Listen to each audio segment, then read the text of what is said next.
Hello नमस्कार साथियों, आपके अपने यूट्यूब चैनल रेट वाला में स्वागत है। बात कर रहे हैं भूमि से संबंधित शब्दावली के बारे में, उनके महत्वपूर्ण शब्द और उनके अर्थ हैं।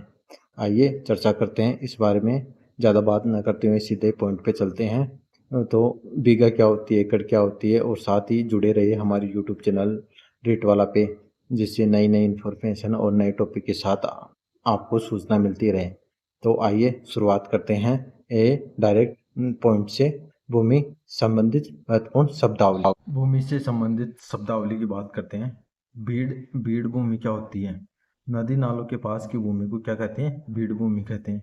हिरमाल भूमि, काली उपजाऊ भूमि, हक हकतमाल, जोती जाने वाली भूमि।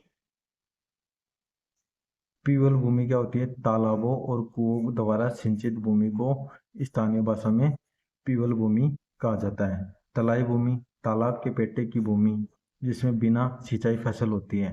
ये तालाब है, इसके आसपास की जो ये भूमि होती है इसको तलाई भूमि कहते हैं। इसके बाद है चाई भूमि। चाई भूमि क्या है? राजस्व की दृष्टि से कुएं द्वारा सिंचित भूमि को चाई भूमि कहते हैं। मगरा भूमि क्या होती है? पहाड़ी क्षेत्र की भूमि को मगरा भूमि कहते हैं। बारानी भूमि, असिंचित भूमि जो वर्षा पर निर्भर। बारानी भूमि क्या होती है? जो वर्षा पर ही निर्भर रहती है, उसको असिंचित भूमि जो वर्षा पर निर्भर रहती है उसको बारानी भूमि कहते हैं। फिर बंजर या बंजड़ भूमि, वह बेकार भूमि जिसे कृषि योग्य भूमि में नहीं बदला जा सकता, उसे बंजर भूमि कहते हैं। कृषि योग्य व्यर्थ भूमि, बेकार पड़ी वह भूमि जिसे कृषि योग्य क्षेत्र में बदला जा सकता है।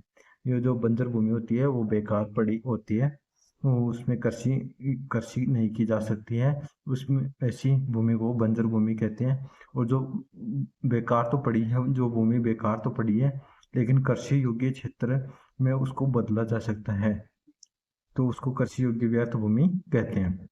फिर क्या है? चारागाह या चरणोत भूमि। चारागाह या चरणोत भूमि, वह सार्वजनिक भूमि जो पशुओं के चरने या चारा उगाने के लिए छोड़ी जाती है। फिर उद्यान भूमि क्या है? वह भूमि जिस पर फलदार वृक्ष उगाए जाते हैं। उद्यान भूमि पर फलदार वृक्ष उगाए जाते हैं, उसको उद्यान भूमि कहते हैं। ये प्रतिभूमि या पड़त भूमि, ऐसी भूमि जो कृषि के योग्य तो है लेकिन किसी कारणवश उस पर कृषि नहीं की जा सकती है, उसको परती या पड़त भूमि कहते हैं। नेक्स्ट, वर्तमान प्रतिभूमि क्या होती है? भूमि का उपजाऊपन। वर्तमान प्रतिभूमि क्या होती है? भूमि का उपजाऊपन बढ़ाने के लिए किसानों द्वारा 1 या 2 वर्ष के लिए खाली छोड़ी गई भूमि को वर्तमान प्रतिभूमि कहा जाता है। यानी किसी फसल को खेत में जिस भूमि पे किसी फसल को डाल देते हैं और फिर 1-2 साल का इस भूमि को गैप दे देते हैं, यानी यहाँ पे कोई फसल नहीं करते, उसको वर्तमान प्रतिभूमि कहते हैं।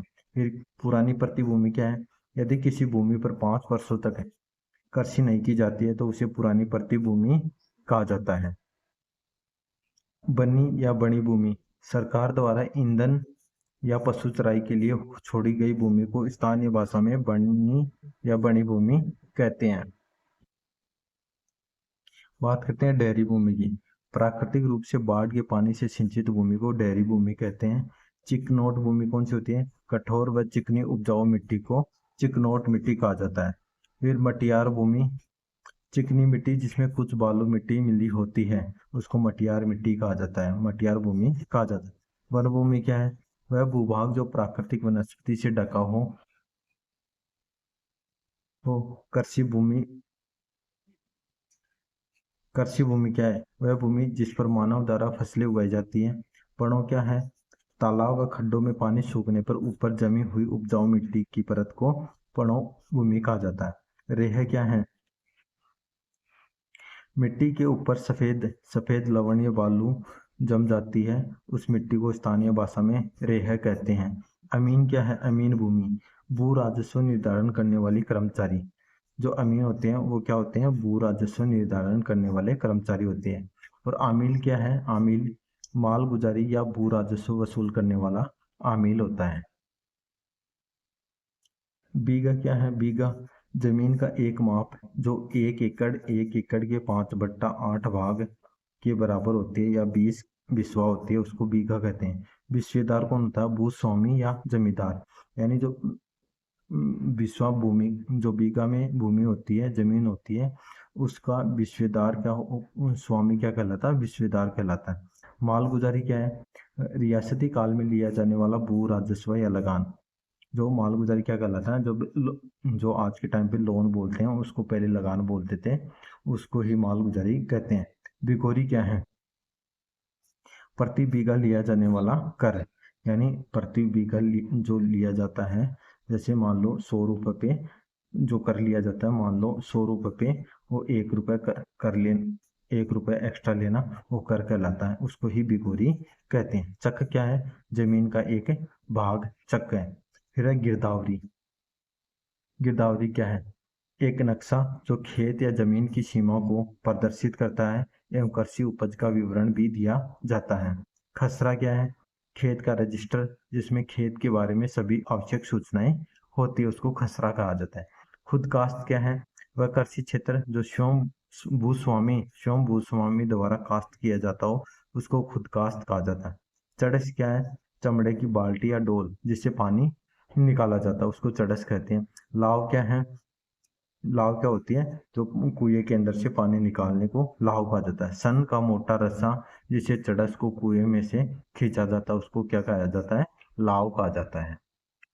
ये हमारे भूमि से संबंधित जितने भी शब्दावली थी वो कंप्लीट हो गई है, और इनको एक बार जरूर देख लिए, क्योंकि आने वाली जो राजस्थान की एक कोई भी एग्जाम हो, गवर्नमेंट कोई भी एग्जाम हो, जैसे पटवार है, वीडियो है, ग्राम सेवक, वो सीईटी की है, 10+2 है, और राजस्थान पुलिस है, रीट है, 3rd ग्रेड है, उन सभी में इनसे संबंधित कोई प्रश्न पूछे जाते हैं।